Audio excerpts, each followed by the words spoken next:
नक्कीच. आपण महाराष्ट्र म्हटलं की आपण आपल्याला इतिहासाची एक जोड आहे, इतिहासाचा एक वारसा आपल्याला लाभलेला आहे आणि तो आपण अभिमानाने सांगावा असं प्रत्येकाला वाटतं. मात्र गडावरतीच ज्यावेळेस शिवाजी महाराजांच्या गडावरतीच ज्यावेळेस असे अपशब्द वापरले जातात आणि ते देखील बाहेरून आलेल्या पर्यटकाला अशा पद्धतीने असं म्हण असं जेव्हा सांगितलं जातं तेव्हा काय वाटतं?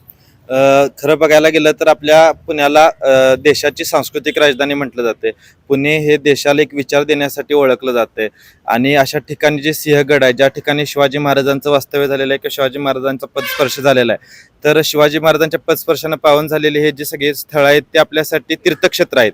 आणि अशा ठिकाणी शिवाजी महाराजांच्या विचारांचा जागर करणं, कारण की शिवाजी महाराजांचा एक विचार होता की परस्त्री माते समान किंवा स्त्रियांना आदर देणारे शिवाजी महाराजांचं चरित्र होतं.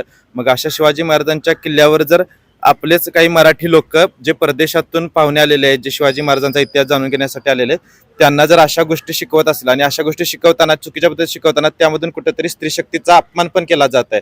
मग हे खरोखर आपली तरुण पिढी कुठं चाललेली आहे किंवा विद्यार्थी कुठं चालले आहेत, त्यांच्यावर कुठेतरी नित्यमूल्यांचा अभाव दिसत आहे किंवा आपल्या संस्कृतीशी अनभिज्ञ आणि शिवाजी महाराजांच्या इतिहासाशी अनभिज्ञ ही तरुण पिढी जी चुकीच्या मार्गावर जात आहे, हे खरोखरच समाजाच्या स्वास्थ्याच्या दृष्टीनं धोकादायक आहे. नक्कीच.